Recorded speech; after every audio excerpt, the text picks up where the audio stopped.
சிம்ம ராசிக்கு குரு பயிற்சி வரப்போகுது. இந்த குரு பயிற்சியினால் 2 விதமான பலன்கள் சிம்ம ராசிக்கு கிடைக்கும். ஒன்று, அஷ்டமாதிபதியான குரு பகவான் 12வது ராசிக்கு வர்றது ஒரு அதிர்ஷ்டமான நேரம்தான் இது.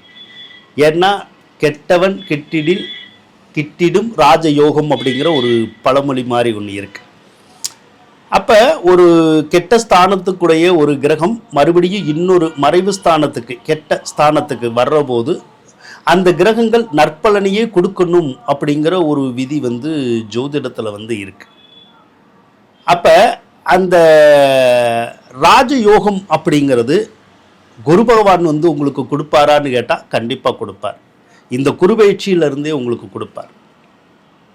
எதிர்பாராத நன்மைகள், எதிர்பாராத வாழ்க்கையில் திருப்பங்கள் எல்லாத்தையுமே குரு பகவான் கொடுப்பார்.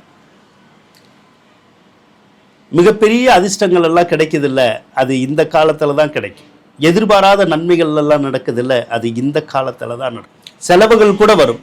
5ஆம் அதிபதி 12வது ராசியில் இருக்கனால ஒரு சிலருக்கு செலவுகளும் வரத்தான் செய்யும். பொதுவாக குழந்தை பேற்றுக்காக செலவுகள் வரலாம். ஒரு சிலர் குழந்தை பெற்றுக்கிறதுக்காக செலவுகள் வரலாம். ஒரு சிலர் ஏற்கனவே குழந்தை பெற்றெடுத்திருந்தா அந்த குழந்தைங்களை வளர்க்குறதுக்கு அல்லது கல்வி ரீதியான செலவுகள் ஏதாவது வரதுக்கூடிய ஒரு அமைப்புகள் மட்டும் கொஞ்சம் இருக்கும். அப்படி செலவுகள் வந்தால் கூட சில செலவுகள் எல்லாம் அது சுப செலவுகளாக தான் இருக்கும். ஒரு வீடு கட்டுறது, ஏதாவது ஒரு சொத்து பத்து வாங்குறது, இதனால நம்ம ஏதாவது நம்ம செலவு பண்ணுறோம்ல, அந்த மாதிரி நல்ல விஷயங்களுக்காக செலவு பண்ணுறதுக்குடைய வாய்ப்புகள் இருக்கும். ஒரு சிலருக்கெல்லாம் நகை நட்டுக்கள் வாங்கக்கூடிய யோகம் இருக்கும். அதனால கூட நம்ம கிட்ட இருக்க காசு பணம் செலவழியலாம் வாய்ப்பு இருக்குது. ஒரு சிலருக்கு பேங்க்னால செலவுன்னு வரும். பேங்க்னால செலவு அப்படின்னா பேங்க்கில் கடன் வாங்கியிருந்தாலோ அல்லது வேறு இடங்களில் கடன் வாங்கியிருந்தாலோ அந்த கடன் காட்சிகள் நமக்கு நல்லா நிவர்த்தி ஆகும், பார்த்துக்குங்க.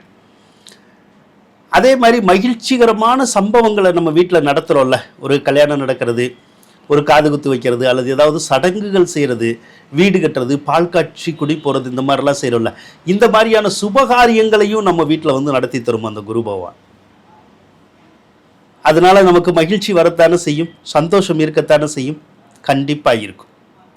ஆக செலவுகள் வந்தாலும் ஆரோக்கியமான செலவுகளாக இருக்கும், நம்மளை பாதிக்காத செலவுகளாக இருக்கும். மிகப்பெரிய யோகத்தை சிம்மராசி கண்டிப்பாக அடையுங்க.